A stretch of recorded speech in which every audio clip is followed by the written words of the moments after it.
గౌరవనీయులు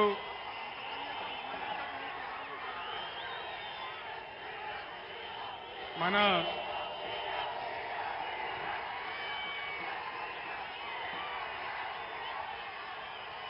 Khammam parliament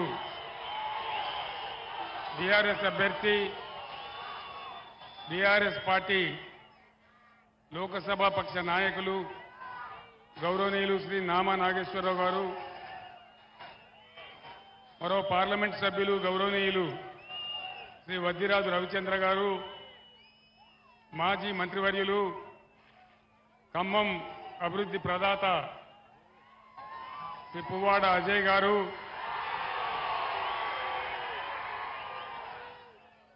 Janagama MLA Shri Palla Rajeshwar Reddy గారు, ఖమ్మం లోక్సభ నియోజకవర్గంలో ఉన్నటువంటి బీఆర్ఎస్ మాజీ శాసనసభ్యులు, ఖమ్మం జిల్లా బీఆర్ఎస్ అధ్యక్షులు ఎమ్మెల్సీ తాతా మధు గారు, ఈరోజు ఇంత విశేషమైన సంఖ్యలో 42-43 డిగ్రీల ఎండ ఉన్నా కూడా విశేషంగా తరలివచ్చినటువంటి అన్నాదమ్ములకు, అక్క చెల్లెలకు అందరికీ నమస్కారం. దయచేసి నినాదాల తర్వాత నేను ఎక్కువసేపు మాట్లాడని పావు గంటే నినాదాలు చివరిలో చెప్దాం. ఇందాక నామా నాగేశ్వరరావు గారు ఏందయ్యా నామా నాగేశ్వరరావు గారు పెద్దలు ఒక మాట చెప్పారు. ఆయనకు పాపం బాగా ఆశ ఎక్కువ. నా రాష్ట్రం బాగుపడాలా, నా జిల్లా బాగుపడాలా అనే ఒక ఉబలాటంతో ఆయన కొంచెం ఆరాటపడతా ఉంటారు. ఒక సందర్భంలో ఏమైందంటే తెలంగాణలో పంటలు పంజాబ్తో తనదన్నే స్థాయికి పోయినా మనం 3.5 కోట్ల టన్నుల వడ్లు పండించినాం కష్టపడి. కేంద్ర ప్రభుత్వం మొండికేసింది, మేము ధాన్యం కొనం. మన ఎంపీలు నామా నాగేశ్వరరావు గారి నాయకత్వంలో పోయి అడిగినారు ఆ మంత్రిని, యాసంగిలో కొంచెం నూకైతుందండి, అది కొనాలంటే ఆ మెదడు తక్కువ మంత్రి మీ తెలంగాణ ప్రజలు నూకలు తినమనండి అని చెప్పినాడు. దాంతో అందరం కూడా ఏమైందా తమ్ముడు ప్లీజ్ సౌండ్ ఏందా, సౌండ్ చూడు. మొత్తం క్యాబినెట్, తెలంగాణ క్యాబినెట్, ఎంపీలు, ఎమ్మెల్యేలు, ఎమ్మెల్సీలు అందరం కూడా పోయి ఢిల్లీలో ధర్నా చేసినాం. కానీ ఆ సందర్భంలో ఒక్క బీజేపీ ఎంపీ కానీ, ఒక్క కాంగ్రెస్ ఎంపీ కానీ ఎవడు కనీసం నోరు కూడా తెరవలేదు. తెలంగాణ ఓట్లు కావాలి కానీ తెలంగాణ రైతుల సమస్య వాళ్ళకు పట్టదు. మన వాళ్ళు 9 ఉంటే వాళ్ళు 7 కానీ నోరు తెరవలే, కనీసం మాట్లాడలే. అది ఇంతకుముందు నామాగారు చెప్పినటువంటి మాట. వారికి ఆ బాధ ఉంది. అంతెందుకండి, ఇప్పుడు బీజేపీ నుంచి ఇక్కడ ఒక కేంద్ర మంత్రి ఉన్నాడు, ఒక 3 ఎంపీలు ఉన్నారు, బీజేపీ పార్టీ ఉంది. ఈరోజు నరేంద్ర మోడీ క్లియర్గా చెప్తా ఉన్నాడు, గోదావరి నదిని నేను ఎత్తుకొని పోతా, తమిళనాడుకు కర్ణాటక ఇస్తాను మాట్లాడుతూ ఉన్నాడు. ఒక్కడన్నా మాట్లాడుతున్నాడా? కేంద్ర మంత్రి కిషన్ రెడ్డి మాట్లాడుతున్నాడా? ముఖ్యమంత్రి రేవంత్ రెడ్డి మాట్లాడుతున్నాడా? మరి ఈ దద్దమ్మలు మనకు ఎందుకు అని నేను అడుగుతా ఉన్నా. మనకున్నటువంటి ఒకే ఒక్క ఆశ గోదావరి. ఖమ్మం జిల్లాలో గత 50-75 సంవత్సరాల స్వతంత్రంలో ఎవరు కూడా ఆలోచన చేయలే. కృష్ణలో నీళ్లు తగ్గినప్పుడల్లా మన పంటలు ఎండిపోవడం, మనం బాధపడడం, నాగార్జున సాగర్ ఆయకట్లో కూడా మనకు ఇబ్బందులు వస్తూ ఉన్నాయి. ఖమ్మం జిల్లా ఇబ్బందులు శాశ్వతంగా తీరాలని బ్రహ్మాండంగా దుమ్ముగూడెం ప్రాంతంలో సీతారామ ప్రాజెక్టు మనం కడతా ఉన్నాం. 37 టీఎంసీల ప్రాజెక్ట్ అది పూర్తి అయితే ఖమ్మం జిల్లాలో 1 ఇంచు లేకుండా కూడా వ్యవసాయానికి నీళ్లు వచ్చే ప్రాజెక్ట్ ఆ ప్రాజెక్ట్. మరి పైన ఇచ్చంపల్లి దగ్గర ప్రాజెక్టు కట్టి నేను కర్ణాటకకు తమిళనాడు నీళ్లు తీసుకొని పోతా అంటే ఎందుకు వీళ్ళు మాట్లాడడం లేదు? ఇలా ముఖ్యమంత్రి రేవంత్ రెడ్డి ఎందుకు మాట్లాడడం లేదు? అదే నేను ముఖ్యమంత్రిగా ఉండే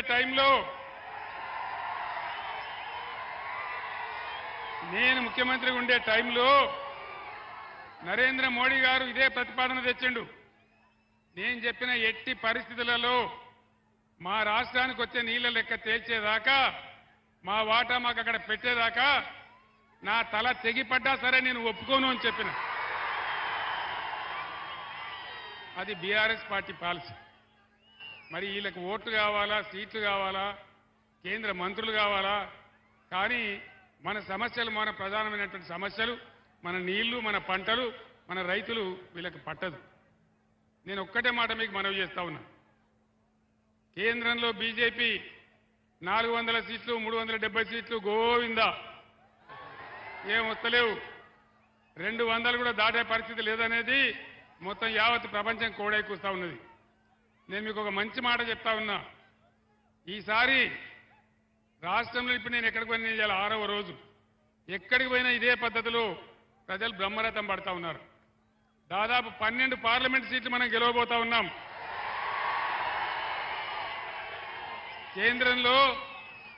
కేంద్రంలో సంకీర్ణ ప్రభుత్వం రాబోతా ఉంది. అప్పుడు ఏం జరుగుతుంది? మీరు నామా గారిని ఎంపీకి గెలిపిస్తే ఆ సంకీర్ణ ప్రభుత్వంలో నామా గారు కేంద్ర మంత్రి అవుతాడని మనం చేస్తా ఉన్నాం. అంత పెద్ద లాభం మనకు జరుగుతుంది.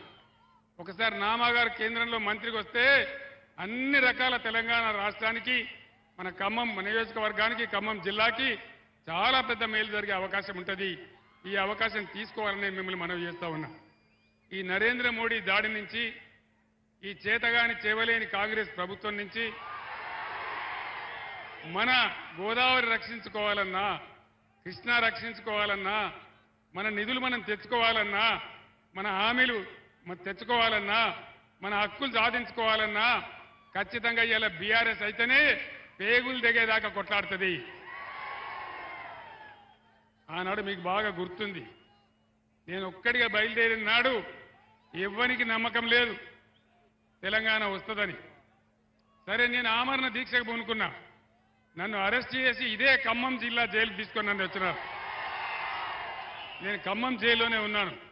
ఆనాడు ఇక్కడ ఖమ్మం జిల్లా బిడ్డలు, న్యూ డెమోక్రసీ పార్టీ కావచ్చు, ఇతరులు కావచ్చు, కమ్యూనిస్టు విద్యార్థి బృందాలు కావచ్చు, తెలంగాణ వాదులు కావచ్చు, బ్రహ్మాండంగా నాకు బ్రహ్మరథం పట్టి ఆశీర్వదించి నాకు మద్దతు కూడా తెలిపినారు.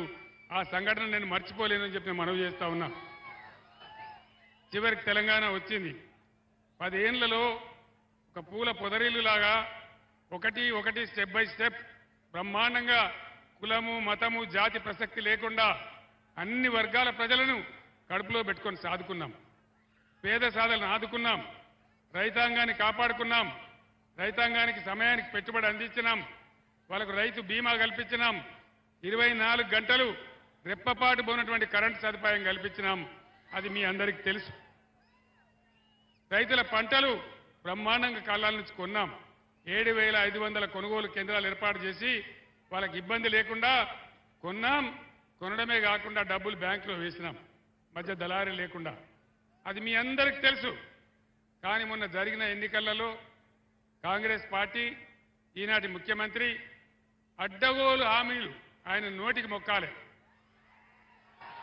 వెనకట కాంగ్రెస్ వాళ్ళు చెప్పేది, కాంగ్రెస్ వాళ్ళు ఎన్టీఆర్ రాకముందు కాంగ్రెస్ వాళ్ళు చెప్పేది ఏం చెప్పేది? దున్నేవానికే భూమి, తినేవానికే విస్తరి, గీసేవానికే గుండు, ఇక అమ్మను చూడు, ఆవు చూడు, బొమ్మను చూడు, గుద్దో గుద్దు అనేది. కానీ నిజమైన సంక్షేమం ఈ రాష్ట్రంలో ప్రారంభమైంది ఎన్టీ రామారావు గారు వచ్చిన తర్వాతనే. పేదలకు పట్టడి అన్నం దొరికింది, బుక్కెడు బువ్వ దొరికింది. ఆ పుణ్యాత్ముడు పెట్టినటువంటి 2 రూపాయల కిలో బియ్యం ద్వారానే.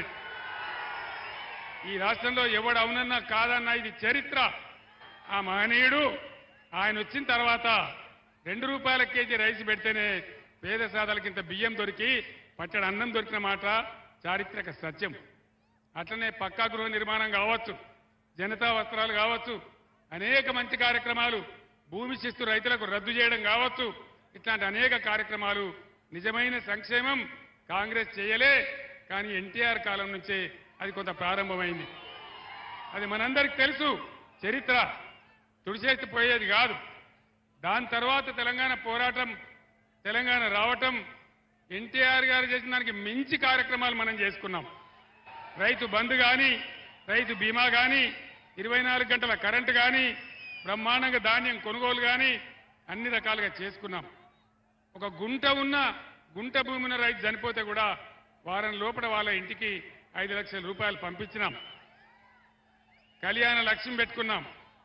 ఏం చెప్పినాడు ముఖ్యమంత్రి? కేసీఆర్ ఓన్లీ 1,00,000 రూపాయలు ఇస్తాడు, నేను తులం బంగారం ఇస్తాడు.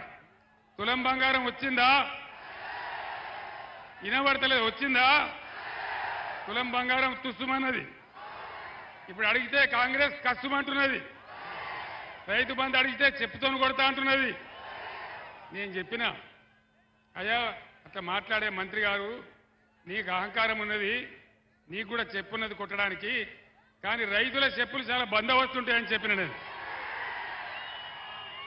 వాళ్ళు ఒకవేళ అదే తిరిగేస్తే మీరు నశమైపోతారు, మాడి మసి అయిపోతారు, ఈ అహంకారం మంచిది కాదు అని నేను చెప్పిన.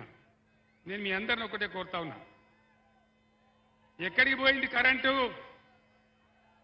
బ్రహ్మాండంగా 9 నెలలు 9 సంవత్సరాలు రెప్పపాటు పోకుండా అందినటువంటి కరెంటు ఎక్కడికి పోయింది అని నేను మనవి చేస్తా ఉన్నా.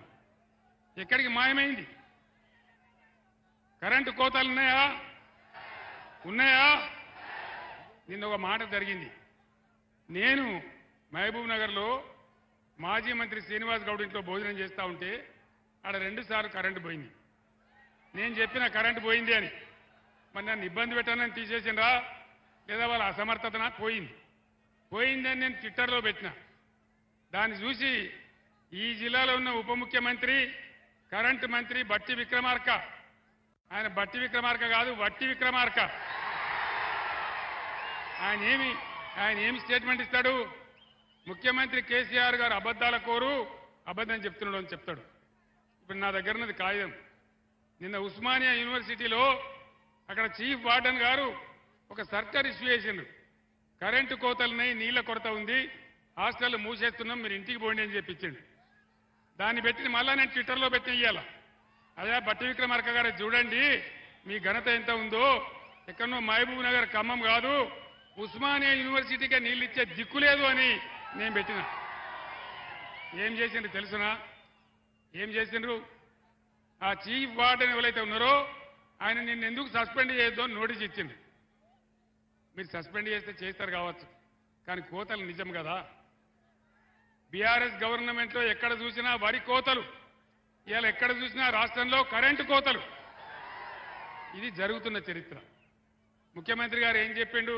ఇవాళ ముఖ్యమంత్రి కేసీఆర్ 1,00,000 రూపాయలు మాఫీ చేసిండు, మీరు పరిగెత్తుండ్రి, ఇక ఉరుకుని లగెత్తుండ్రి, పోయి 2 లక్షల రుణం తీసుకోండి, నేను డిసెంబర్ 9 నాడు 10:30 గంటలకే మాఫీ చేసి పడేస్తా అని చెప్పిండు. అయిందా? 2 లక్షల రుణమాఫీ అయిందా?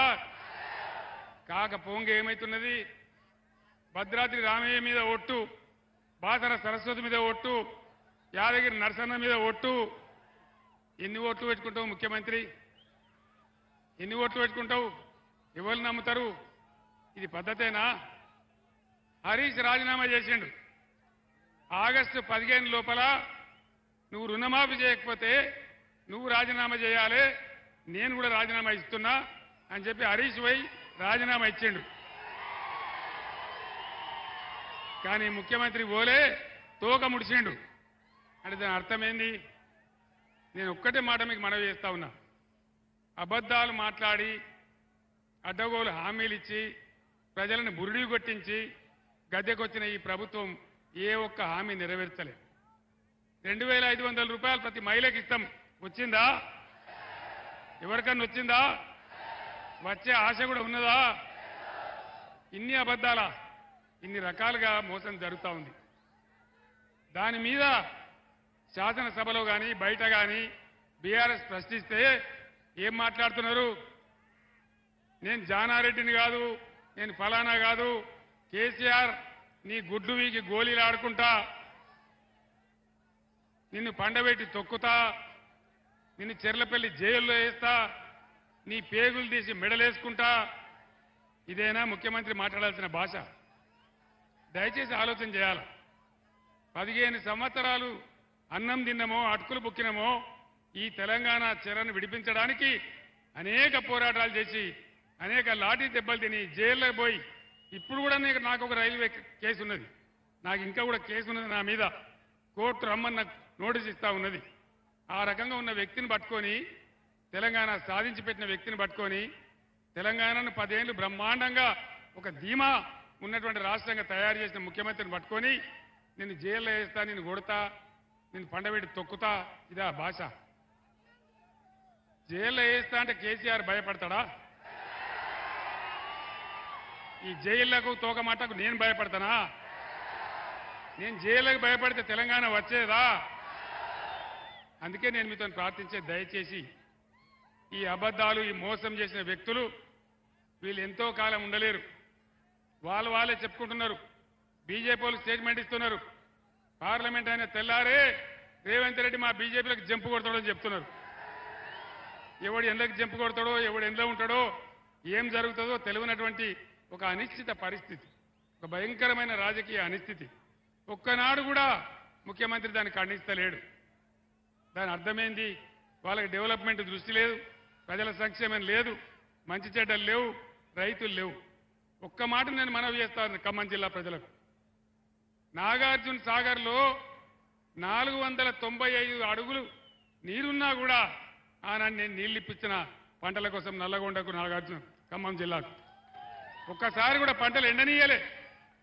మన పాలేరు ఎప్పుడు కూడా మత్తడి దుంకే పరిస్థితిలో ఉండేది. మీరందరూ కూడా చూస్తున్నారు. ఇవాళ 510 అడుగులున్నా నేను హెచ్చరించినా కూడా పంటలు ఎండబెట్టింది తప్ప నీళ్లు ఇడవలే.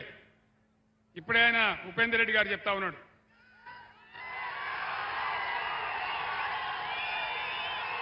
నేలకొండ సార్,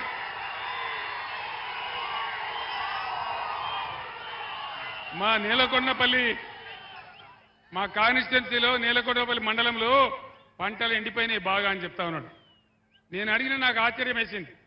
భక్తరామదాస్కి ఏమైంది, అంత బ్రహ్మాండమైన ప్రాజెక్టు కట్టినాం కదా, ఎందుకు ఎండిపోయిందని అడిగితే అనేక రకాల బాధలు సార్, పాలేరు కూడా ఎండబెట్టినారు, కరెంటు కూడా సరిగ్గా ఇయ్యలేదు, చాలా పంటలు ఎండిపోయినాయని చెప్తా ఉన్నారు.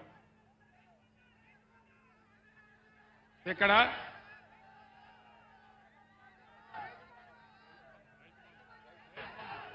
రైతు బంధు రాలే? రైతు బంధు అందరికీ రాలేదా? మరి యుద్ధం చేద్దామా, పోరాడదామా? మీ అందరు నేను ఒకటే కోరుతున్నా, ఈ కాంగ్రెస్ పార్టీ అడ్డగోలు హామీలు ఇచ్చి నాకు గుర్తు లేకపోతే మీరు గుర్తు చేస్తా ఉన్నారు. రైతు బంధు రావాలి. ఎందుకు మాకు బుర్రలేక పెట్టిన మా రైతు బంధు ప్రపంచవ్యాప్తంగా ప్రభుత్వ సబ్సిడీ లేకుండా, ప్రభుత్వ సపోర్ట్ లేకుండా ఎంటైర్ వరల్డ్లో ఏ దేశంలో కూడా వ్యవసాయం జరిగే పరిస్థితి లేదు. అశోక్ గులాటి అని ఒక ఆగ్రో ఎకానమిస్ట్తో అనేక మాసాల పాటు చర్చించి మేము నిర్ణయం తీసుకొని మన రైతులను నిలబెట్టాలి అని ఒక 4-5 కార్యక్రమాలు చేసినాం.